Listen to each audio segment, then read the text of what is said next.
pastor Darley Frois, uma vez mais para juntos meditarmos na palavra de Deus com o tema O Chamado e a Sarça Ardente. Quero muito que você esteja aqui em nosso canal, visitando, procurando todas as outras mensagens.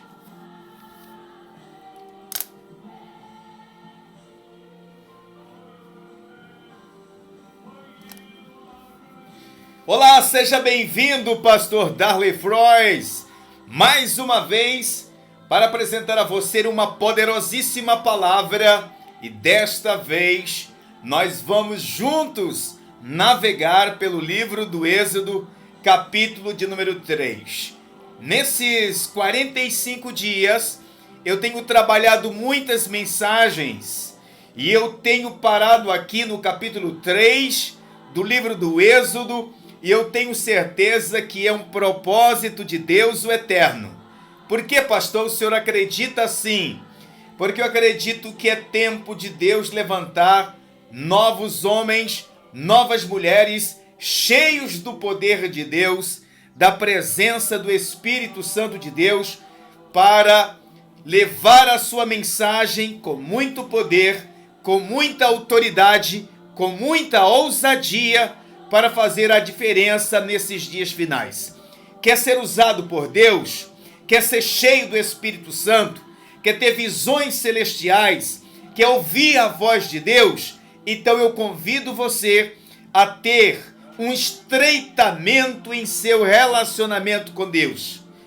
Pastor, Deus quer se relacionar comigo, pastor? Um pecador? Você me faz lembrar do apóstolo Pedro, esse grande homem de Deus que fez tanto pelo Evangelho de Cristo, mas no começo da sua chamada, ele também se expressou dessa forma. Quando ele viu a glória de Cristo, quando ele viu a beleza de Cristo, quando ele viu a face adorada de Cristo, quando ele viu os sinais de Cristo, ele clamou dizendo: não sou digno, Senhor, de estar nem perto de ti. Por favor, fique longe de mim. Eu sou um pecador, não se aproxime. Mas ele estava completamente enganado, porque Deus procura pecadores. Quanto maior é o pecado, maior é a graça de Deus que vai ser derramada. Venha comigo nesta aventura, para juntos nós contemplarmos o chamado de Moisés e entendermos que o mesmo Deus que chamou a Moisés está chamando a mim e a você para um grande e poderoso ministério. É Êxodo capítulo 3, eu vou estar lendo aqui junto com você. Eu vou ler aqui porque aqui tem letras maiores, mas eu já estou aqui com a minha Bíblia aberta em Êxodo 3. Vamos lá. E apacentava Moisés o rebanho de Jetro, seu sogro, sacerdote de Midian, e levou o rebanho atrás do deserto, acompanha a leitura, ao monte de Deus, a Horebe. E apareceu-lhe o anjo do Senhor numa chama ardente, no meio de uma sarça, e olhou, e eis que a sarça ardia no fogo, e a sarça não se consumia. Vamos em frente. E Moisés disse: agora me virarei para lá e verei esta grande visão, porque a sarça se não queima. Vamos continuar. E vendo o Senhor que se virava para lá, bradou então Deus e disse do meio da sarça: Moisés, Moisés, não te chegues para cá, não venha até aqui. E disse: não te chegues muito perto, é perigoso. Tire o sapato dos teus pés, porque o lugar em que você está é uma terra santa. E disse mais: eu sou, Deus se apresentando, eu sou o Deus de teu pai, o Deus de Abraão, o Deus de Isaque, o Deus de Jacó. Então Moisés encobriu o rosto, porque temeu olhar para Deus. E disse então o Senhor, tenho visto atentamente a aflição do meu povo, que está no Egito, e tenho ouvido o seu clamor por causa dos seus exatores. porque conheci as suas dores. Vamos prosseguir. Portanto, desci para livrá-los da mão dos egípcios e para fazê-los subir para uma terra larga e gorda, para uma terra boa, para uma terra que emana leite e mel, para a terra dos heteus, dos amorreus, dos heveus, dos perizeus, dos jebuseus. E agora, pois, o clamor dos filhos de Israel é vindo a mim, e também tenho visto a opressão com que os egípcios os oprimem. Vem! É aqui que está o momento glorioso no texto bíblico.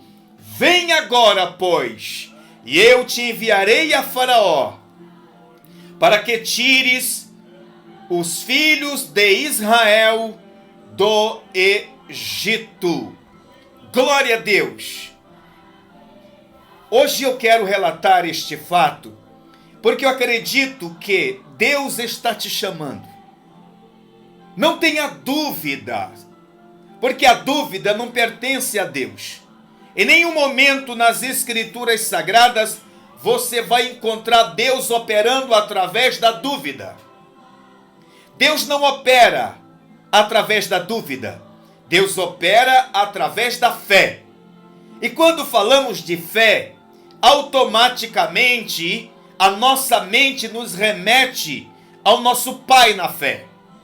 Primeira coisa importante, você sabia que Abrão, que depois foi chamado de Abraão, não é pai apenas dos judeus, ou dos hebreus, ou daqueles que mais tarde vieram a ser chamados de israelitas, mas que Abraão também é vosso pai, é meu pai. Por quê? Porque todos aqueles que descenderam de Abraão, de Isaque e de Jacó formaram a grande e poderosa nação de Israel. Mas aqueles que descendem pela fé, isto é, aquele que crer em Deus como Abraão creu, é também filho de Abraão. Há uma coisa importantíssima aqui. É Gênesis capítulo 12. A Bíblia diz que apareceu o Senhor e disse a Abraão: sai da tua terra, sai da tua parentela, sai da casa de teu pai, sai do meio dos teus parentes e vem para uma terra que eu te mostrarei. Farei de ti uma grande e poderosa nação.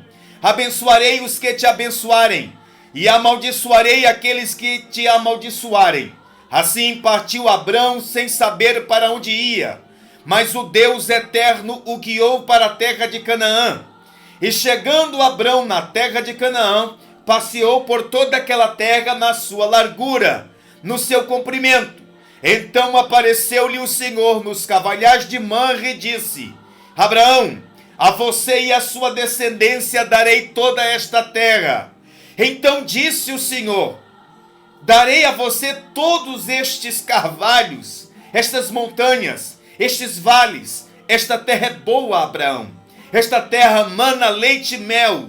Então disse Abraão ao Eterno: Senhor, como saberei que hei de herdá-la? Então passou-lhe o Eterno a seguinte instrução: faz alguns sacrifícios e me espere. Assim partiu o Eterno, e Abraão começou a fazer o sacrifício. Os animais que eram grandes, ele partiu pela metade. Os animais que eram pequenos, ele colocou um em frente do outro, como as aves. Passou toda aquela manhã e esperou Abraão.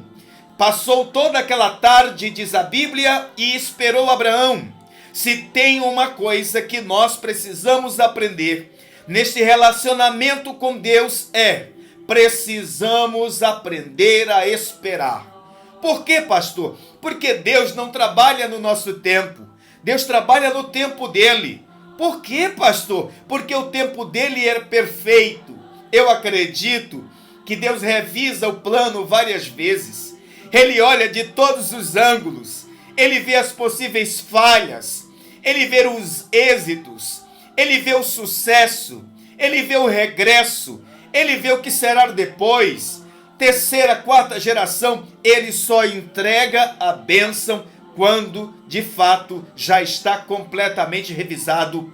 Assim, altas horas da madrugada daquele dia, apareceu-lhe o Senhor numa chama ardente, uma tocha de fogo, um vendaval, um terremoto. Assim diz a Bíblia que um fogo consumidor passou por entre as metades, entre estavam os sacrifícios.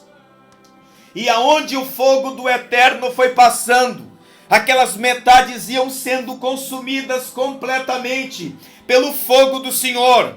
Assim, o Deus vivo, Deus de Abraão, fez uma aliança com ele. E foi ali que foi revelado para Abraão a seguinte palavra. Então disse o Senhor: Abraão, saiba por certo que a tua nação, que vai descender de ti, será escravizada pelos egípcios, e ficarão em uma terra estranha por 430 anos. Mas eu estarei com eles, e depois eles sairão com grande riqueza.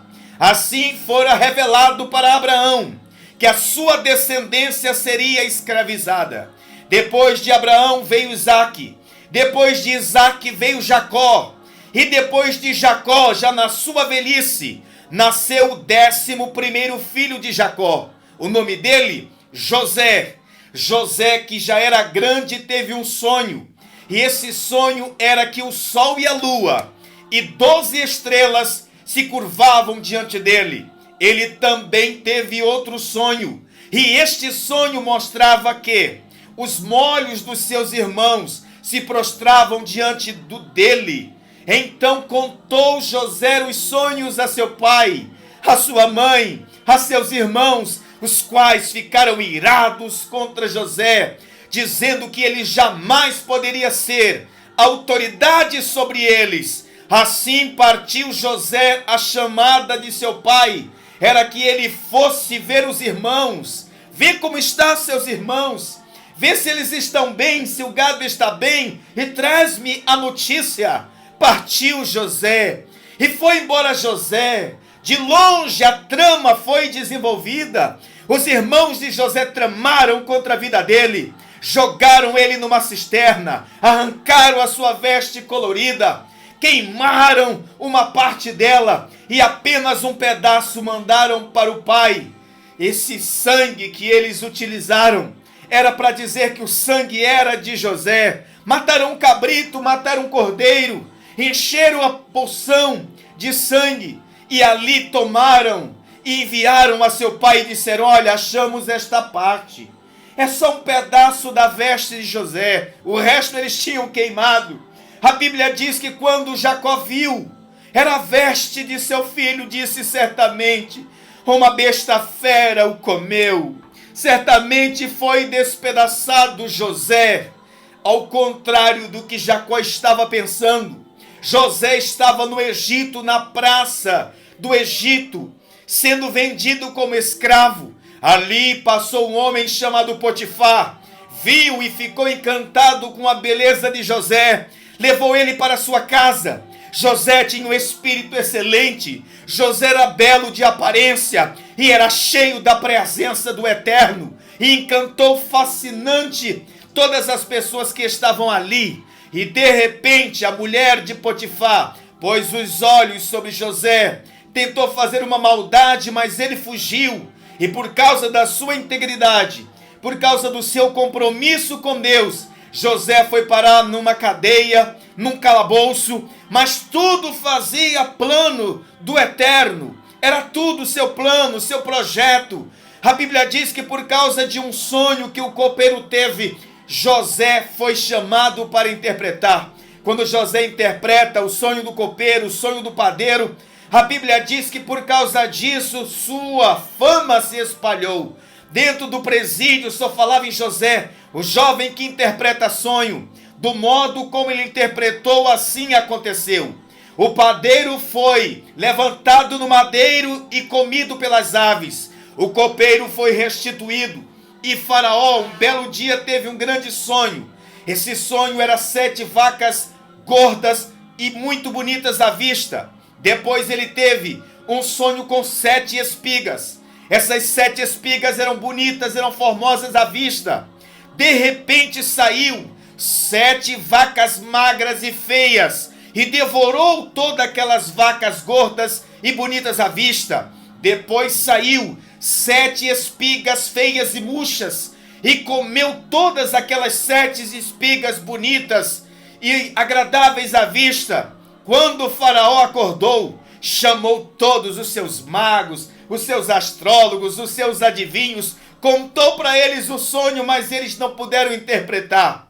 Aí o copeiro se lembrou e disse: Faraó, agora lembrei-me do meu pecado, agora lembrei-me da minha falta. Quando o Senhor estava bravo comigo e zangado me lançou naquela cova do rei, me lançou no calabouço, achei ali um jovem. Ele interpretou meu sonho, e do modo como ele interpretou meu sonho, assim sucedeu. A Bíblia diz que Faraó fora ali obrigado a chamar José. José se barbeou, se vestiu, se ungiu, apareceu diante de Faraó. E quando o Faraó ouviu, disse: tenho ouvido que você tem um espírito excelente. Quando você ouve um sonho, você logo interpreta. José disse: isto não me pertence, é um dom de Deus. Deus trará boa interpretação a você. Então ele contou o sonho, e José andava de um lado para o outro pensando. Depois declarou José: o sonho de Faraó é um sonho só. Se repetiu 2 vezes porque pertence a Deus. É um plano que Deus tem em mente e ele não vai tardar em cumprir. Os 7 anos de muita fartura estão vindo aí. Serão 7 anos em que haverá trigo com abundância, muita cevada, muito animal, muita fartura haverá sobre todo o Egito. Será necessário fazer muitos pátios de estocagem para poder juntar tudo que está chegando aí. Mas depois desses 7 anos de fartura, haverá 7 anos de fome. A fome será tão grande, será tão terrível, que não haverá lembrança de toda a primeira fartura que veio.